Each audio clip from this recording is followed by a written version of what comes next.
29 जनवरी 2014 दिल्ली का लाजपत नगर मार्केट। एक 19 साल का लड़का एक दुकान पर रास्ता पूछता है। शॉपकीपर वाले उससे उसके बालों को फेशियल फीचर्स का मजाक उड़ाता है। लड़का फिर पूरी भीड़ उसे पीटना शुरू कर देती है। एक दो लोग नहीं, पूरी मॉब। उसे तब तक जानवरों की तरह पीटा जाता है जब तक वो टूट नहीं जाता।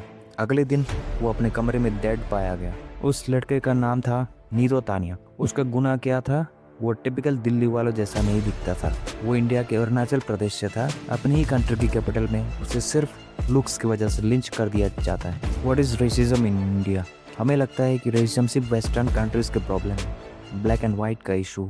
हम सोचते हैं कि इंडिया में सब नहीं होता, लेकिन ब्रूटल ट्रूथ ये है कि हम दुनिया की सबसे रेसिस्ट सोसाइटी में से एक हैं। ये अनकंफर्टेबल लग सकता है, पर यही सच। इंडिया में रेसिज्म सिर्फ स्किन कलर तक लिमिटेड नहीं है। ये चेहरे की बनावट, लैंग्वेज, रीजन और एथनिक बैकग्राउंड के नाम पर हमारी रग रग में बसा है। Everyday micro aggression and social hypocrisy. जरा सोचिए, नॉर्थ ईस्ट के लोगों को चिंकी, मोमो या बहादुर बुलाना हमारे यहाँ कैजुअल जोक माना जाता है। साउथ इंडियंस को मद्रासी कहकर स्टेरियोटाइप करना कॉमेडी है, और नॉर्थ इंडियंस को भैया या गुटकवास कहना बहुत आम बात है। ये सिर्फ जोक्स नहीं है, ये वो मीठा जहर है जिससे हमने एवरीडे माइक्रोएग्रेशन के नाम पर पूरी तरह नॉर्मलाइज कर दिया है। 2020 में जब अमेरिका में जॉर्ज फ्लॉयड की डेथ हुई तो पूरी इंडिया में इंस्टाग्राम पर ब्लैक लाइव्स मैटर की स्टोरी लगाई। हम सब रातों रात ह्यूमन राइट एक्टिविस्ट बन गए। लेकिन हमारी हिपोक्रेसी देखिए, वही सोसाइटी जब संडे का न्यूज़पेपर खोलती है तो मैट्रिमोनियल पेज पर उसे फेयर एंड ब्यूटी बहू चाहिए होती है। अंग्रेजों को गए 75 साल से ज़्यादा हो गए, लेकिन उन्हें गोरापन की कॉलोनियल हैंगओवर हम आज तक ढो रहे हैं। हज़ारों करोड़ की फेयरनेस क्रीम इंडस्ट्री हमारी इसी इनसिक्योरिटी का खून चूस कर जिंदा है। हमने अपने ही दिमाग में डार्क स्किन को बदसूरत और फेयर स्किन को सक्सेस का सर्टिफिकेट मान लिया है। Brutal realities and recent cases. और बात सिर्फ तनो या फेयरनेस क्रीम तक नहीं रुकती। बात जब नफरत तक पहुंचती है तो खून बहता है। 2016 की वेव याद है? बेंगलुरु और ग्रेटर नोएडा में अफ्रीकन स्टूडेंट्स को भीड़ में सरेआम पीटा, क्योंकि हमारी सोसाइटी ने स्टेरियोटाइप बना दिया है कि अगर कोई अफ्रीकन है तो वो ड्रग डीलर या क्रिमिनल ही होगा। 2020 का कोविड फेज। वायरस चाइना से आया, लेकिन इंडिया के मेट्रो सिटीज में नॉर्थ ईस्ट की लड़कियों पर सड़कों पर थूका गया। उन्हें कोरोना कहकर हैरास किया गया। उनके ही लैंडलॉर्ड्स ने उन्हें रातों रात घरों से बाहर निकाल दिया। और अगर आपको लगता है कि 2014 ने नीरो तानिया के केस के बाद इस देश में कुछ बदला है, तो हाल ही का एंजल चकमा का केस देखिए। त्रिपुरा का रहने वाला 24 साल का एंजल चकमा देहरादून की जिज्ञासा यूनिवर्सिटी में एमबीए का स्टूडेंट था।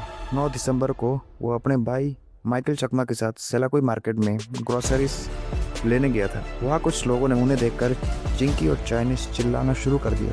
जब एंजल ने इस रेसिस्ट स्लर का विरोध किया तो उसे भयानक तरीके से पीटा गया। उसे चाकू से मारे गए। उसके सर और स्पाइन पर इतना डीप इंजरीज आई कि वो 17 दिन तक हॉस्पिटल में जिंदगी और मौत से लड़ता रहा, और आखिरकार 26 दिसंबर को उसने दम तोड़ दिया।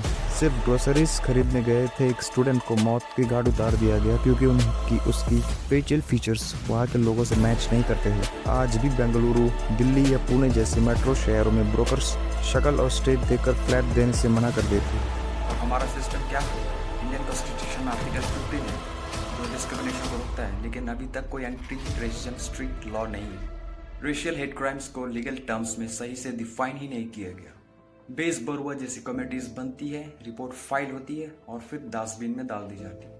नेताओं को पता है कि जब तक लोग रीजन, लैंग्वेज और आइडेंटिटी के नाम पर पोलराइज नहीं रहेंगे, उन्हें मैनिपुलेट करना आसान रहेगा। और हमारी मीडिया, अगर अमेरिका या ऑस्ट्रेलिया में किसी इंडियन के साथ रेसिज्म होता है तो न्यूज़ चैनल 3 दिन तक प्राइम डिबेट करते हैं। लेकिन जब इंडिया की ही सड़क पर हमारे इसी सिटीजन जैसे एंजल चकमा के साथ उसकी शक्ल के कारण ब्रूटल लिंचिंग होती है तो वो न्यूज़ इग्नोर कर दी जाती है, क्योंकि उसमें कोई टीआरपी नहीं है। क्या इसका कोई सॉल्यूशन है या हम ऐसे ही इग्नोर करते रहेंगे? सॉल्यूशन है। सबसे पहले इंडिया को एक strict anti racism law act की ज़रूरत है। ऐसा कानून जो रेसिस्ट रिमार्क्स और हैरेसमेंट को नॉन बेलेबल ऑफेंस यानी कि गैर जिम्मेदारी अपराध बनाए जाए। दूसरा, एजुकेशन रिफॉर्म। हमारे हिस्ट्री की किताबों में सिर्फ नॉर्थ इंडिया नहीं बल्कि नॉर्थ ईस्ट, साउथ इंडिया के हीरोज को बराबर स्पेस देना होगा। डाइवर्सिटी सिर्फ किताबों में नहीं, माइंडसेट में लानी होगी। तीसरा, अकाउंटेबिलिटी। और सबसे आखिर में सोशल अवेयरनेस। हमें अपने डाइनिंग टेबल और दोस्तों के व्हाट्सएप ग्रुप में होने वाली उस कैजुअल रेसिस्ट जोक्स को रोकना होगा। उन्हें वही कॉल आउट करना होगा। असली इंडिया तभी जुड़ेगा जब दिलों के अंदर से ये रेसिस्ट टूटेगी। हमारे साथ इस वीडियो में बने रहने के लिए बहुत बहुत धन्यवाद।